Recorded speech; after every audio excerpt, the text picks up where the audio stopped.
Chapter 2 Pierre Gringoire. The unanimous admiration and satisfaction produced by his costume was, however, soon dissipated by his words. When he arrived at the unfortunate conclusion, "As soon as His Eminence arrives, we shall begin," his voice was lost in a thunderous outburst of disapproval. "Start it right now! The play right now!" shouted the people. Jehan Frollo's voice could be heard piercing the uproar like a fife in a village band. "Start it right now!" he screeched. "Down with Jupiter and Cardinal de Bourbon!" vociferated the other students perched in the window. "The play!" repeated the crowd. "Right away! String up the actors and the Cardinal!" Poor Jupiter, terror-stricken, bewildered and pale under his make-up, dropped his thunderbolt, took off his helmet, made a trembling bow, and stammered, "His Eminence, the ambassadors—" He stopped, unable to think of anything else to say. He was afraid he would be hanged by the people if he waited, and hanged by the cardinal if he did not. Whichever way he looked, he saw the gallows. Fortunately, someone came forward at that moment to assume responsibility and extricate him from his dilemma. No one had yet noticed a tall, slender young man standing against a pillar between the balustrade and the marble table. He had blond hair, shining eyes, smiling lips, and, despite his youth, a number of wrinkles in his forehead and cheeks. His black serge garment was old and threadbare. He stepped up to the marble table and motioned to the wretched actor, but the latter was too panic-stricken to notice him. He stepped closer and said, "Jupiter!" The actor did not hear him. The tall young man shouted almost in his ear, "Michel Gibon!" "Who is it?" exclaimed Jupiter, starting as if he had been suddenly awakened from a deep sleep. "It's I." "Oh," said Jupiter. "Begin right away. Satisfy the crowd. I'll appease the bailiff, and he'll appease the cardinal." Jupiter heaved a sigh of relief.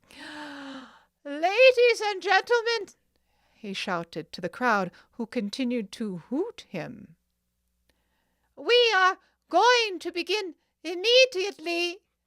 There was a deafening outburst of applause, which lasted for some time after Jupiter had withdrawn behind the tapestry. Meanwhile, the unknown young man who had so magically calmed the tempest modestly retired to the shadow of his pillar, where he would no doubt have remained as invisible, motionless and silent as before, if it had not been for two young ladies who, being in the front rank of the spectators, had overheard his brief conversation with Michel Gibor Jupiter. "Master," said one of them, motioning him to come closer. "Hush, Leonard," said her companion, a pretty, fresh-looking girl decked out in her Sunday best. "You're not supposed to call a layman master. Just call him sir." "Sir," said Leonard. The stranger stepped up to the balustrade. "What can I do for you, ladies?" he asked eagerly. "Oh, nothing," said Leonard, embarrassed. "My friend here, Gisquette la Gentienne, wanted to talk to you." "I did not," exclaimed Gisquette, blushing. "Leonard called you master. I just told her she ought to call you sir instead." The two girls lowered their eyes. The young man, who would have liked nothing better than to strike up a conversation with them, looked at them with a smile. "You have nothing to say, then?" "Oh, nothing at all," answered Gisquette. Nothing, said Leonarde. The tall blonde man turned to go away, but the two curious girls were not inclined to let him leave so soon. Sir, said Gisquette abruptly, with the impetuosity of water bursting through a floodgate or a woman making up her mind, do you know the soldier who has the part of the Virgin Mary in the play? You mean the part of Jupiter? Asked the stranger. Of course, said Leonarde. She's so stupid. Well, do you know Jupiter? Michel Gibbon? Yes, madame. He has a fine beard, said Leonarde. Will it be a good play? Asked Gisquette timidly. Very good, answered the stranger without the slightest hesitation. What's it about? Asked Leonarde.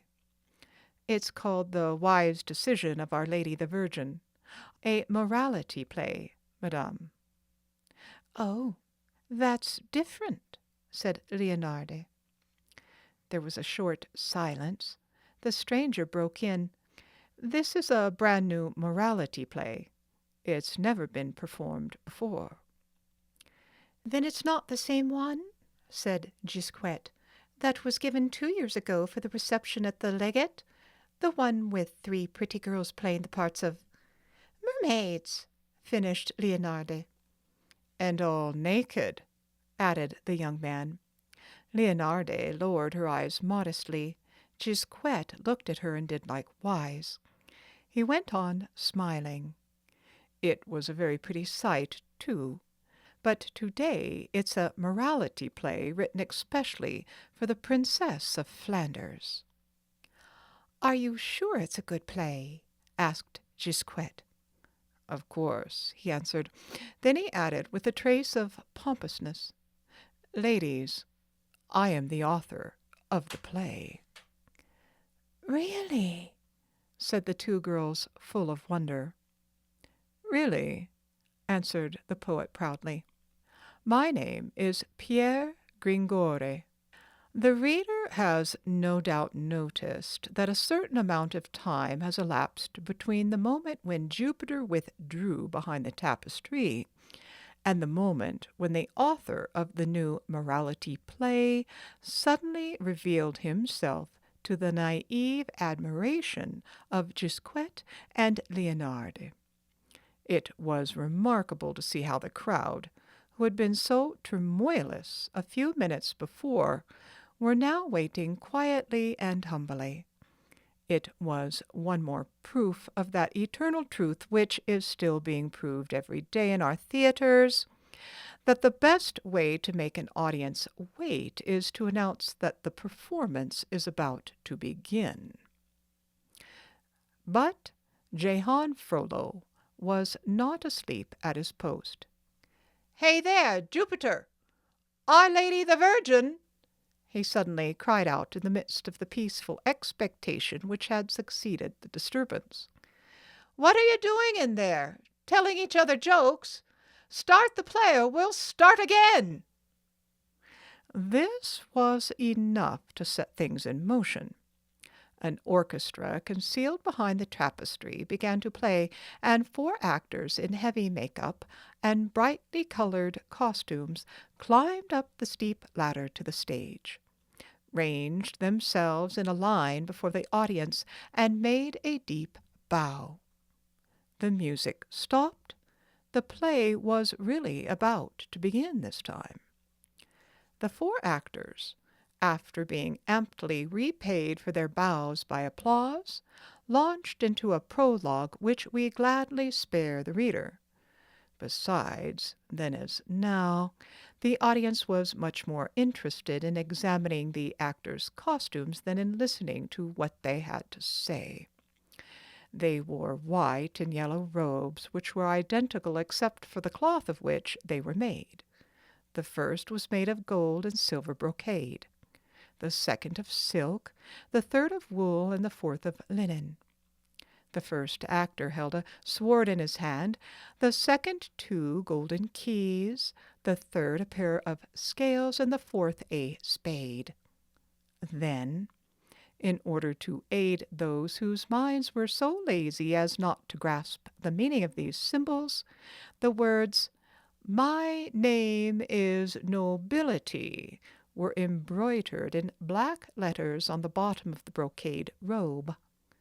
"My name is Clergy" on the silk one, "My name is Commerce" on the woolen one, and "My name is Agriculture" on the linen one. The sex of the 2 male characters was made obvious to any prospective spectator by their hats and the relative shortness of their robes, while the 2 female characters wore hoods and longer robes. And it would have taken an exceedingly obtuse spectator not to gather from the poetry of the prologue that agriculture was married to commerce and clergy to nobility, and that these 2 happy couples possessed in common a magnificent golden dolphin which they intended to present to the most beautiful woman in the world. They were therefore wandering all over the earth in search of this beauty. After successively rejecting the Queen of Golconda, the Princess of Trebizond, the daughter of the Khan of Tartary, and many others, they had come to rest on the great marble table of the Palace of Justice, to regale the honest audience with a flood of resounding maxims and judgments. Meanwhile, in all that crowd there was no ear more attentive, no heart more palpitating, no eye more anxious, and no neck more outstretched than those of the author, the worthy Pierre Gringoire. He had stepped back behind his pillar, from where he watched, listened to, and relished everything going on. The benevolent applause which had welcomed the beginning of his prologue was still ringing in his ears, and he was completely lost in this kind of ecstatic absorption with which an author hears his ideas fall one by one from the mouth of an actor into the silence of a vast auditorium. It is painful to record the fact, but the spell of that first ecstasy was soon broken. A ragged beggar, who had been unable to collect any contributions, squeezed in among the crowd, and who had no doubt not found sufficient compensation in the pockets of his neighbors, had conceived the idea of placing himself in some conspicuous position in order to attract more attention and alms. During the first verses of the prologue, therefore, he had climbed up one of the columns supporting the reserved gallery and perched himself on the cornice immediately below the balustrade. From there he silently solicited the pity of the crowd with his tattered rags and the hideous sore which covered his right arm. The prologue was proceeding smoothly, and no disaster would have occurred if misfortune had not decreed that Jehan was to notice the beggar and his grimaces from the top of his pillar. The young student was seized with a fit of wild laughter, and, caring nothing about interrupting the performance and disturbing the calm which had settled over the whole audience, he cried out merrily, "Look at that rascal begging up there!" Anyone who has ever thrown a stone into a pond full of frogs, or shot into a flock of birds, will be able to imagine the effect which these incongruous words produced amid the general silence and attention. Gringoire started as if he had received an electric shock. The prologue stopped short, and all heads turned toward the beggar, who, far from feeling embarrassed, saw the incident as a good opportunity to make a collection, and began to say dolefully, with half-closed eyes, "Charity, if you please." "Well, if it isn't Clopin Trouillefou!" exclaimed Jehan. "Hey there, my friend! I see you've put your sore on your arm. Was it uncomfortable on your leg?" As he said this, he tossed a small coin into the greasy hat which the beggar was holding out with his ailing arm. He accepted both the money and the sarcasm without batting an eye, and went on wailing piteously, "Charity, if you please." Gringoire was extremely displeased. As soon as he recovered from his first stupefaction, he yelled angrily to the 4 actors on the stage, "Go on, for God's sake, go on!" without denying to cast even a scornful glance at the 2 men who had caused the interruption. The actors obeyed his orders. The audience began to listen again, and tranquillity was gradually restored. The student kept silent, and the beggar counted the coins in his hat. The play was once again the center of attention. Suddenly, in the midst of an argument between commerce and nobility, just as agriculture was pronouncing this splendid line, "A more triumphant beast was ne'er in forest seen," the door of the reserved gallery, which had so far remained so unseasonably closed, was even more unseasonably opened, and the sonorous voice of the usher abruptly announced, "His Eminence Cardinal de Bourbon."